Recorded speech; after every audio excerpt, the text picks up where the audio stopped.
SSC ఎగ్జామ్స్లో ప్రీవియస్గా అడిగిన ఒక జామెట్రీ క్వశ్చన్ చూద్దాం. Find the area of the shaded region if O is the center of the circle and OA equal to 12 and angle AOB equal to 120 degrees. So ఈ సర్కిల్లో ఏదైతే shaded part ఉందో దాని ఏరియా మనం కనుక్కోవాలి. So ఈ part area ఎలా వస్తుందంటే ఈ సెక్టార్ AOB ఉంది కదా, ఈ మొత్తం సెక్టార్ అనమాట, అంటే part of the pizza.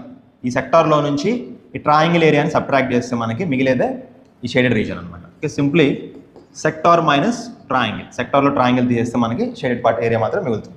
Sector area అంతా చూద్దాం. So angle AOB is given as 120 degrees and OA is equal to 12. Radius 12 అన్నారు కాబట్టి OB కూడా రేడియస్ కాబట్టి అది కూడా 12 అవుతుంది.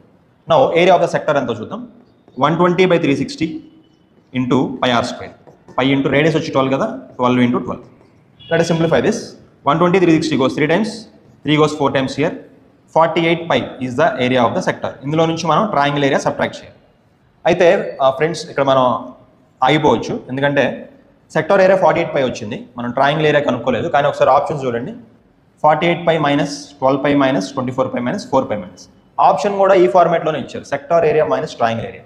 ఆ విషయం మనకు అర్థమైతే మనం ట్రయాంగిల్ ఏరియా కనుక్కోకుండానే మనకి ఎలాగో 48 pi సెక్టార్ ఏరియా వచ్చింది కాబట్టి can go for this. So ఎగ్జామ్లో మీరు క్వశ్చన్ సాల్వ్ చేయడానికి మీకు కాన్సెప్ట్ నాలెడ్జ్తో పాటు ఇట్లాగా స్ట్రీట్ స్మార్ట్నెస్ కూడా ఉండాలన్నమాట.